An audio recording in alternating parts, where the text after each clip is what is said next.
¿Seremos capaces de controlar la muy alta inflación que estamos experimentando sin generar una recesión que nos empobrezca todavía más? Veámoslo. Una alta inflación es muchas veces el síntoma de una economía sobrecalentada, de que gobiernos y bancos centrales han sobreestimulado la actividad económica a través del gasto, y si el gasto supera en mucho la capacidad de la economía para producir bienes y servicios a corto plazo, mucho gasto persiguiendo pocos bienes y servicios, alta inflación. Y en esos casos en los que la raíz de la inflación es el exceso de gasto agregado promovido por los bajos tipos de interés de los bancos centrales, los bajos tipos de interés promueven a través del endeudamiento el gasto privado, o promovido por el exceso de gasto público de los gobiernos, mucho gasto público es ya directamente más gasto agregado.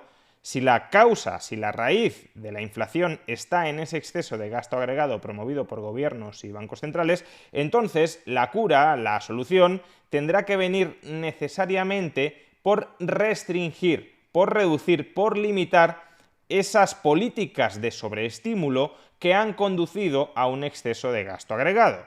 Básicamente, subir tipos de interés, recortar el gasto público o subir impuestos.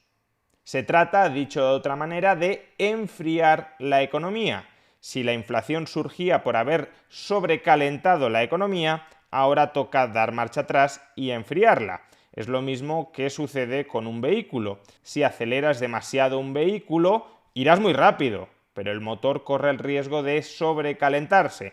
¿Cómo puedes volver a una zona más segura para el motor? Dejando de acelerar o incluso, según las circunstancias, pisando fuertemente el freno.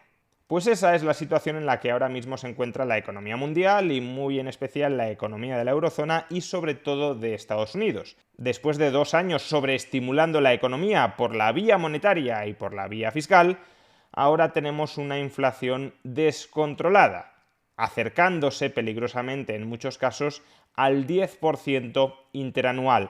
Y por tanto es el momento de que aquellos que han provocado esa inflación, gobiernos y bancos centrales, empiecen a rectificar, a dar marcha atrás para poner coto a esa inflación.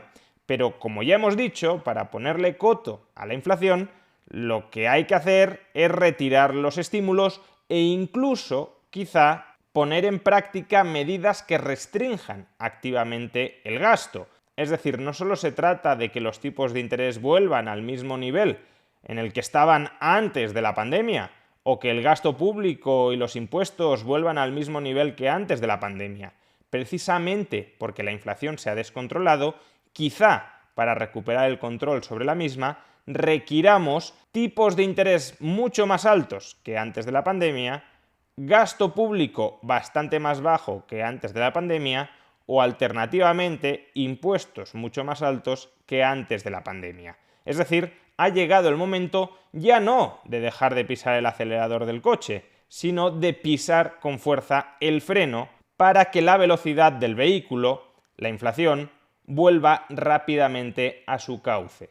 Pero claro, si pisamos con mucha fuerza el freno, entonces la economía puede que ya no solo deje de crecer, sino que empiece a decrecer, es decir, que entre en recesión. ¿Cuán probable es que al retirar los estímulos para combatir la inflación terminemos engendrando una recesión? Pues a esta cuestión han tratado de responder recientemente 2 economistas, Alex Domash y Larry Summers. Larry Summers, aparte de ex secretario del Tesoro de Estados Unidos, fue una de las primeras personas que ya en enero o febrero del año 2021 empezó a alertar del riesgo de que la inflación se descontrolara.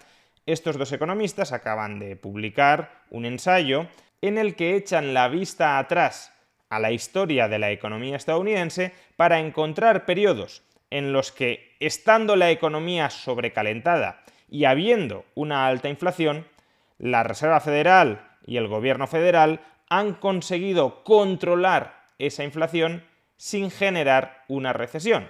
Y la cantidad de antecedentes históricos que han encontrado de aterrizaje suave de la inflación en circunstancias similares a las actuales es de 0. En particular, y como podéis observar en la siguiente tabla, siempre que la inflación trimestral en Estados Unidos se ha ubicado por encima del 4% y a su vez la tasa de paro trimestral se ha ubicado por encima del 5%, una situación que Estados Unidos alcanzó en el cuarto trimestre del año 2021, siempre que eso ha sucedido, al cabo de 2 años ha habido una recesión. Una baja tasa de paro puede ser un indicador, puede ser un proxy de que la economía está sobrecalentada. Y claro, si esa baja tasa de paro va de la mano de una alta tasa de inflación, pues ya tenemos dos indicadores que apuntan en una misma dirección: sobrecalentamiento intenso que hay que corregir con medidas duras que conducen a la recesión. Pero es que en este caso no nos encontramos en un contexto donde la tasa de inflación trimestral esté meramente en el 4,1% o la tasa de paro esté ligeramente por debajo del 5%.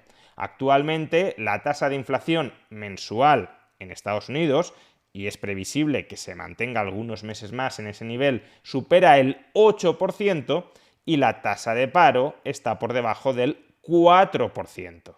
Y todo esto, por consiguiente, nos indica un recalentamiento muy intenso que puede requerir de medidas contractivas muy intensas que aumenten de manera muy intensa el riesgo de recesión.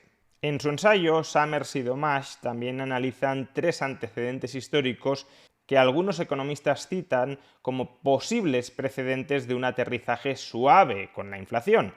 Antecedentes en los que el gobierno y la Reserva Federal consiguieron controlar la inflación sin generar una recesión. Sin embargo, como vemos en la siguiente tabla, esos antecedentes históricos no son del todo equiparables a la situación actual. Me estoy refiriendo a los casos de 1965, de 1984 y de 1994. En estos 3 episodios históricos en los que efectivamente la Reserva Federal y el gobierno consiguieron rebajar la inflación sin generar recesión, la tasa de paro era bastante más alta que en la actualidad: 4,9% en el 65, 7,9% en el 84, 6,6% en el 94, y a su vez la tasa de inflación era también apreciablemente más baja que la actual. La tasa de inflación medida por la velocidad a la que se revalorizan los salarios era del 3,6% en el año 65, del 3,8% en el año 84, del 2,5% en el año 95. En cambio, hoy es del 6,5%.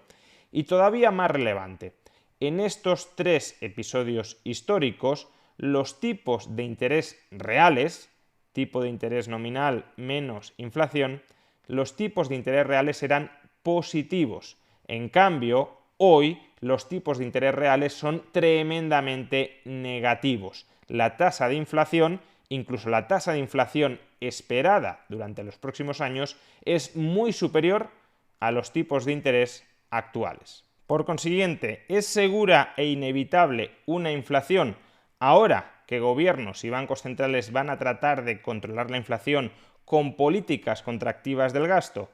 Seguro no hay absolutamente nada, sobre todo porque todos los antecedentes históricos no son exactamente equiparables a la situación actual. En ninguno de ellos, por ejemplo, estábamos saliendo de una pandemia que había constreñido nuestra capacidad para producir bienes y servicios y por tanto no estábamos experimentando un rebote con respecto a las profundidades de la pandemia. Sin embargo, todos estos antecedentes históricos sí ponen de manifiesto que controlar una alta inflación sin generar una recesión es muy complicado y que, por tanto, durante los próximos años, el coche va a pasar por una zona de curvas.